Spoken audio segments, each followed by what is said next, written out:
Integration by substitution, putting method से integration करने का ये हमारा लास्ट लेक्चर है।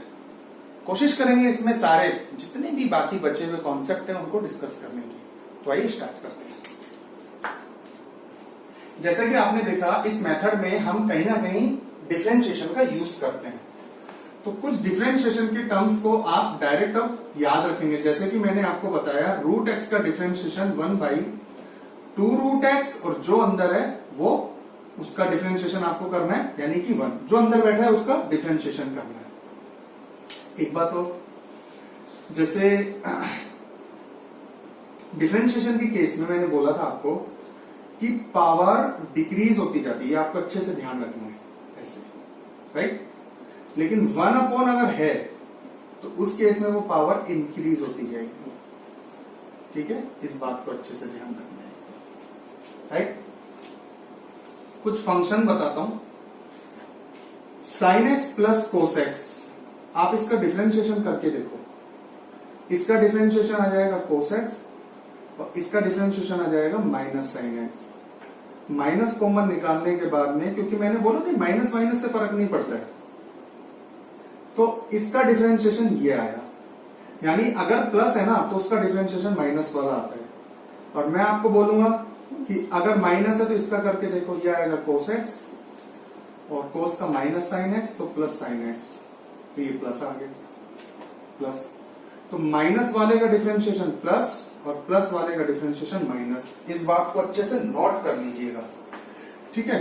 यानी कल को इंटीग्रेशन ऐसे आ जाए sine x plus cos x ऊपर की तरफ upon sine x minus cos x dx. तो ऐसे केस में डीएक्स के साथ में कौन कौन बैठा है, एक तो ये बैठा है और एक 1 ये बैठा है। तो इसको टी पुट करेंगे हम पुट, क्योंकि ऊपर वाला डीएक्स के साथ में बहुत अच्छे से बैठा हुआ है।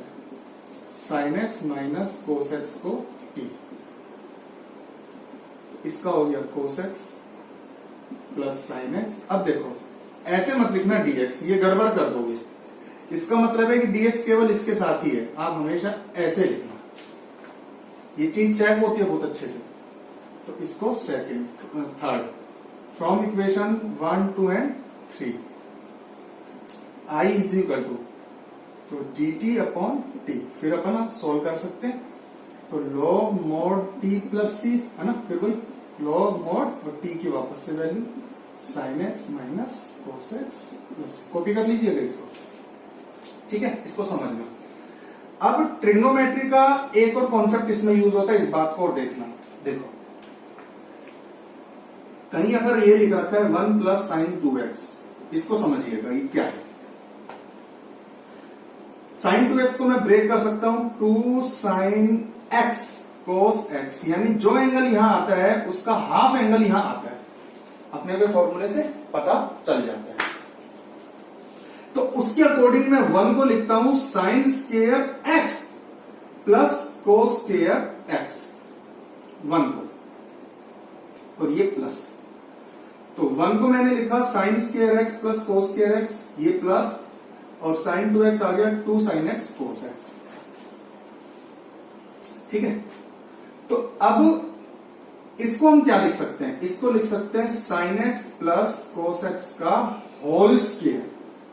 यानी इसको आपको ये नजर आना चाहिए, ध्यान से देखो, वही चीज आ रही है ना, देखो वही sign x plus cos x.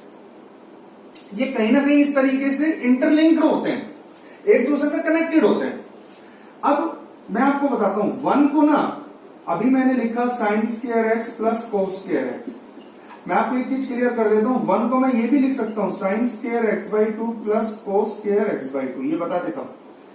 Rule ये कहता है कि ये दोनों एंगल सेम होने चाहिए, आप 1 लिख सकते हो। लेकिन मैं यहां पे x लिखूं या 2x लिखूं, ये इस बात पर डिपेंड करता है कि यहां एंगल क्या है। क्यों? क्योंकि a square plus b square plus 2a, यानी कि ये वाला a, और यहां क्या आएगा ये इस पर डिपेंड करता है। साइन 2x का फॉर्मूला 2 साइन x कोस x, तो इन्हीं को ही a और b बनाना पड़ेगा अपने को। 1 को फिर इसीलिए हमने sign square x plus cos square x में ब्रेक किया। जैसे एक और देखो, मान लो हमारे पास होता 1 प्लस साइन एक्स। अब सबको पता है कि जब ये साइन एक्स ब्रेक होगा तो ये ब्रेक होगा 2 sine x by 2 cos x by 2 angle half. तो ये 2ab वाला टर्म बनेगा। तो 2ab से पहले a square plus b square भी तो होता है। तो ये a है और ये b है। तो a square plus b square. अब देखो 1 को मैंने इसमें दोनों एंगल सेम है 1 लिख सकते हो, लेकिन x बाई 2 में लेना है यहां से फर्क पड़ता है। और चाहे a माइनस बी का होल स्क्वायर हो, चाहे a प्लस बी का होल स्क्वायर हो, a square plus b square minus 2ab, a square plus b square plus 2ab, यानी 2ab का साइन बताएगा कि वो माइनस वाला है या प्लस वाला है। बाकी दोनों में ये चीज तो सेम ही रहती है। तो अगर यहां प्लस है ना तो आप डायरेक्ट इसको कर सकते हो। कैसे? बस साइन एक्स को मन में सोच लो, एक्स बाई 2 में ब्रेक होगा तो sine x by 2 plus cos x by 2 का होल स्क्वायर बनेगा ये। और अगर यहां माइनस है तो यहां माइनस आएगा, ये तो ऐसे कैसा रहेगा, तो ये माइनस का बनेगा। इस बात को अच्छे से ध्यान रखिएगा, बहुत अच्छे से माइंड में बैठा लीजिएगा, ठीक है भाई। तो इन शॉर्ट चाहो तो आप इसको लिख भी लो, 1 plus sine 2x sine square x plus cos square x plus 2 sine x cos x. तो ये बनेगा sine x plus cos x का होल स्क्वायर। और 1 माइनस साइन 2 एक्स sine square x plus cos square x minus 2 sine x cos x. तो ये बनेगा sine x minus cos x का होल स्क्वायर, ठीक है। और ऐसे भी क्वेश्चन आ सकता है, अंडर रूट लगा जाएगा तो लास्ट में अपने स्क्वायर, तो ऐसे ही कोई फर्क नहीं पड़ेगा, नोट कर लेना इसको, ठीक है। अब आगे देखिए, एक क्वेश्चन है बच्चों, इस क्वेश्चन को देखना, बहुत अच्छा क्वेश्चन है। क्वेश्चन है एक्स क्यूब माइनस 1 की पावर 1/3 डॉट एक्स की 5 dx। पहले मैं करके दिखाता हूं आपको, आपके मन में नहीं आएगा इसका स्टेप। मैंने फिर बताया कि काफी सारे क्वेश्चन ऐसे हैं आपको सोचना पड़ेगा बट आ नहीं पाएगा। 1 put x cube minus 1 is equal to t, 3x square dx is equal to dt और x square dx is equal to 1/3 dt। Number 3, ठीक है भाई। नंबर 3 वही from equation 1, 2 and 3 I is equal to, अब देखना इसकी जगह तो ये t आ गया। पूरा क्वेश्चन आप देख लो, पिछले जितने भी क्वेश्चंस किए शुरू में x में आता है, पुट करने के बाद में t में आ जाएगा, कहीं भी x नहीं बचता, ये समझ लो। t इसको ऐसे समझो, पहले हमने हमारा मकान पूरा बंगाली को दे रखा था, बंगाल के लोग बाग थे, बंगाली लोग बाग थे, अब बिहारियों को दे दिया, पूरा मकान लेंगे फिर वो, ठीक है। तो इसकी जगह तो t आ गया, t की पावर 1/3, इतने की जगह आ गया 1/3 dt। अब बच गया ये, तो यहां से देखो एक्स क्यूब की वैल्यू क्या आएगी, t प्लस 1, ये, ठीक है। और इसको जब आप अंदर फेंकोगे तो t की पावर 1/3 प्लस 1 प्लस t की पावर 1/3, 1/3 कांस्टेंट है तो उसको बाहर कर दीजिए dt। तो मैं समझता हूं अब आप इसका इंटीग्रेशन तो कर लोगे, ठीक है।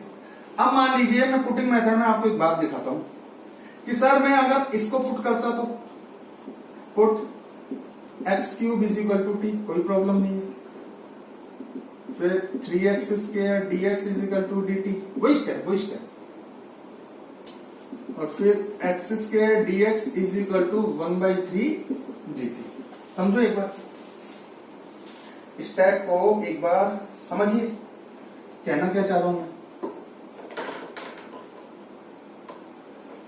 दोनों में ऑलमोस्ट सेम पुट किया है, बस एक में 1 को लेकर के मैं चल रहा हूं, इसमें मैं 1 को साथ में लेकर के चल रहा हूं। जैसा कि मैं खुद भी कहता आ रहा हूं कि कोशिश क्या करो कि कांस्टेंट को साथ में ले लिया करो, उससे क्या होगा, उसका डिफरेंशिएशन तो 0 हो जाएगा, लेकिन इजी हो जाती है। इजी क्या हो जाती है, जैसे भी आपको पता चलेगा। तो फ्रॉम इक्वेशन वही 1, 2 एंड 3। अब देखना, आपने एक्स क्यूब को टी पुट किया तो t माइनस 1 की पावर 1/3, t माइनस 1 की पावर 1/3, एक्स क्यूब को टी पुट किया और ये 1/3 dt। ठीक है, अब एक इसको देखो और एक इसको देखो। t की पावर 1/3 ये अंदर एंट्री कर सकता है, इसके साथ में अटैच होकर के ये बन सकता है, लेकिन ये t अब अंदर एंट्री नहीं कर सकता। फंस गए ना, देखो ये t अंदर एंट्री नहीं कर सकता। और क्वेश्चन की बात करें कि क्वेश्चन को कैसे सोचे, तो देखो यहां पावर है मैक्सिमम 3, अगर मैं इसको पुट भी करूंगा तो मुझे चाहिए था पावर 2, जैसे डिफरेंशिएशन होने के बाद में पावर 2, मैंने आपको बताया पावर्स डिक्रीज होती है। तो मेरे को पता चला कि मैं इसको 3 और 2 में स्प्लिट कर लूं, तोड़ लूं, ब्रेक कर लूं, तो ये चीज तो क्लियर होगी। क्वेश्चन ऐसे भी आ सकता है आपको कि अब इसमें से और इसमें से क्या पुट करें, माइंड में नहीं आता, इसलिए कह रहा हूं कि एक फाइनल कर लो कि दोनों में से जब भी पुट करना हो ना, ज्यादा वाले पोर्शन में पुट किया करो जिसमें कांस्टेंट अटैच हो, जिससे कि कांस्टेंट का 0 हो जाएगा। ऐसे समझो C for constant, C for कचरा। घर से बाहर जा रहे हो तो ज्यादा से ज्यादा कचरा बाहर ले जाओ, बाहर रास्ते में डालते हुए चले जाना जहां भी डस्टबिन दिखे, ऐसे साइकोलॉजी बना लो। अब इसमें कांस्टेंट किसके साथ अटैच है, किसके साथ चिपका हुआ है, इसके साथ में, तो इसको टी पुट कर दो, क्योंकि वही कांस्टेंट तो हमारे लिए प्रॉब्लम बन गया। ये देखो पावर के अंदर 1/3 पावर ब्रेक करना नहीं आता अपने को, इसको खोलना नहीं आता, एक्सपेंड करना नहीं आता, तो ये प्रॉब्लम आती है ना। तो इस तरीके से आप इसको सोल्व करने वाले हैं, इसको अंजाम देने वाले हैं। खैर, तो इसको पूरा सोल्व कर लेना, समझ गए। एक क्वेश्चन और बताता हूं, उस क्वेश्चन को देखिएगा कि जनरली ऐसा होता है कि जब भी एक्सपोनेंशियल वाला केस आता है, e की पावर वाला केस, जैसा कि मैंने आपको अभी बताया था, है ना। मैथमेटिक्स है, वैसे तो देखो ऐसे नहीं बोलूंगा, 100% फिक्स तो कुछ भी नहीं है, फैसला ऑन द स्पॉट भी करना पड़ता है। लेकिन मैंने आपको थोड़ी देर पहले लास्ट लेक्चर में बताया भी था कि सेम ऊपर अगर माइनस है ना तो नीचे प्लस मिलेगा, एज इट इज मिलेगा, साइन चेंज मिलेगा। तो इसमें तो क्लियर है कि भाई नीचे वाले को पुट कर दो, पुट e की 2x प्लस e की minus 2x is equal to t। अब देखिएगा ब्रैकेट शुरू से, इसका डिफरेंशिएशन e की 2x, फिर ऊपर वाले का 2, इसका डिफरेंशिएशन e की माइनस 2x, फिर ऊपर वाले का माइनस 2, और ब्रैकेट के बाहर dx and then dt number 2, और ऊपर के अकॉर्डिंग इसको सेट करो। ये माइनस यहां अटैच करके माइनस करेगा, 2 यहां से कॉमन बाहर निकल जाएगा, और उसको मैं डायरेक्ट अब नीचे फेंक रहा हूं, तो e की 2x माइनस e की minus 2x dx is equal to dt by 2 from equation 1, 2 and 3। 1, 2 and 3 from equation 1, 2 and 3 proper आप लोग लिखोगे, ऐसे मत लिख देना। तो आप देखोगे 1/2 dt upon t, 1/2 log mod t plus t। अब तो ऐसे नहीं लिखते हैं, स्पेस की वजह से मैं लिख रहा हूं, आप तो बस फ्रॉम अप टू डाउन ऐसे चलना, लेफ्ट टू राइट नहीं चलता है मैथमेटिक्स में। तो 1/2 log mod t की जगह ये e की 2x प्लस e की माइनस 2x प्लस c लिख देना फ्रॉम इक्वेशन 2, और ये आगे c के बारे में लिख देना। ये ध्यान रखना, ऐसे मिलेगा। अब लेकिन कई बार ऐसा क्वेश्चन नहीं आता, तो कोशिश करो कि इस फॉर्म में बनाने का। जैसे एक क्वेश्चन है, मान लीजिए इंटीग्रेशन e की पावर 2x माइनस 1, आपके माइंड में नहीं आएंगे कैलकुलेशंस, एक बार देखना पड़ेगा। तो अब इसमें से e की पावर x कॉमन निकालो, ठीक है। तो ये आ गया e की पावर x यहां से बाहर, तो यहां e की पावर x ही बचेगा, और यहां बचेगा 1 अपॉन e की पावर x, यानी e की पावर माइनस x। नीचे से भी निकालो, e की पावर x प्लस e की पावर माइनस x, और जैसे कि आप जानते हैं इससे ये गुणुज, ठीक है। तो अब बन गया ना वही प्लस माइनस प्लस माइनस। अब मुझे बताने की जरूरत नहीं है इसमें क्या करना है, इसको टी पुट करना है, you will get the answer of this particular question. तो बच्चों ट्राई कीजिएगा एक्सरसाइज को कंप्लीट कीजिएगा, पुटिंग मेथड को। क्वेश्चन सारे सॉल्व होंगे आपसे, कहीं कोई प्रॉब्लम आती है तो डिस्कस कीजिएगा। क्वेश्चन है एक, इंटीग्रेशन 1/1 प्लस 10x, ठीक है। देखना इसको 1/1 plus sine x upon cos x dx देखते जाइए। मैं इस तरीके से लिख रहा हूं, है ना, आप समझ जाना। चलो मैं ऐसे लिख देता हूं। एलसीएम आपने लिया तो ऊपर हो गया cos x upon cos x plus sine x. अब ध्यान से देख लो, आपको पहले ही पता है अगर प्लस है इसको मैं टी पुट करूंगा तो ऊपर मेरे को माइनस चाहिए, यानी cos x minus sine x चाहिए। तो मैंने क्या करा, मुझे एक साइन एक्स चाहिए तो ये ले साइन एक्स। तो फिर बैलेंस करने के लिए प्लस भी करना पड़ेगा। अरे भैया बैंक से उधार लोगे तो चुकाना भी तो पड़ेगा, तो बैलेंस करने के लिए मैंने प्लस कर दिया। बताओ कोई प्रॉब्लम यहां तक? कोई प्रॉब्लम नहीं। अब अपन क्या सेपरेट कर देंगे, अलग अलग कर देंगे। हम बड़े खुश हो गए कि नीचे प्लस वाला है ऊपर माइनस आ गया, पुट बड़ी आसानी से हो जाएगा। तो हमने इसको अलग अलग कर दिया, ये कर दिया, और इसको इसके नीचे भेज दिया, sine x upon cos x plus sine x. मैं गलत कर रहा हूं वैसे स्टेप कर दिया। हम बड़े खुश हो गए कि इस वाले इंटीग्रेशन में इसको पुट कर देंगे, ये डिफरेंशिएशन पूरा आ जाएगा। लेकिन मेरे बच्चे इस क्वेश्चन की कैटेगरी तो यही बन गई, फिर वही आ गया। अब मैं देख रहा हूं नीचे sign x plus cos x है तो ऊपर sign x minus cos x होना चाहिए, तो माइनस कोस एक्स। अरे बैंक से कर्जा लोगे तो चुकाना भी तो पड़ेगा, लोन लोगे तो वही वाले स्टेप कर दिया। फिर ये अलग हो जाएगा, फिर वही क्वेश्चन आ गया। ये देखो, ये तो गड़बड़ हो गई। बाकी ये चीज तो सही है कि cos x plus sine x है तो ऊपर cos x minus sine x होना चाहिए था। तो क्या सॉल्यूशन है इसका? सॉल्यूशन देखो, एक स्टेप अभी मैं आपको करके दिखाऊंगा, आप उसको देखना, देखिएगा कितना सॉलिड स्टेप है। देखना, 2 से तो कर दो मल्टीप्लाई, 2 से कर दो डिवाइड। 2 से मल्टीप्लाई करने का फायदा क्या हुआ? देखो, बैलेंस करने के लिए 1/2 करना पड़ा बस, और वो इंटीग्रेशन से चला गया बाहर कांस्टेंट होने की वजह से, और वो हमें कोई नहीं करेगा परेशान। और 2 कोस एक्स को मैं क्या लिखूंगा, देखना जरा ध्यान से। 2 से मल्टीप्लाई करने से मैं इसको ऐसे लिख दूंगा, cos x plus cos x. तो 1/2 cos x plus cos x. ये देखो, ये था वो टर्निंग पॉइंट। बस अब काम हो जाएगा। अब आप कहोगे सर ऊपर तो आप कह रहे थे cos x minus sine x होना चाहिए था। हाँ कह तो रहा था। तो देखो, ये cos x minus sine x यहां बीच में डाल दिया, और प्लस के साथ इसको इसके साथ एंगेज कर दिया। ये देखो, और upon cos x plus sine x. Point आया समझ में? तो 2 से मल्टीप्लाई, 2 से डिवाइड, बस। अब इसको इसके नीचे अलग कर दो आप, और इसको इसके नीचे अलग करोगे तो 1 आएगा। बस अब आप इसको सेपरेट कर सकते हो और इसको पुटिंग मेथड से सोल्व कर सकते हो। लेकिन इस बात को ध्यान रखिएगा, 2 से मल्टीप्लाई, 2 से डिवाइड, और ऐसा और कौन कौन से क्वेश्चन में होता है मैं बताता हूं। केवल 4 तरीके के क्वेश्चन है, 1 + 10x, 1 - 10x, राइट, जहां साइन और कोस का फंडा रहता है। क्योंकि ऐसा रूल साइन और कोस में ही चलता है कि प्लस वाले का डिफरेंशिएशन माइनस वाला, क्योंकि साइन का डिफरेंशिएशन कोस होता है, कोस का डिफरेंशिएशन साइन होता है। माइनस को कोई फर्क नहीं पड़ रहा, माइनस की बात नहीं कर रहा हूं मैं, लेकिन होते तो एक दूसरे के रिवर्स में ही है।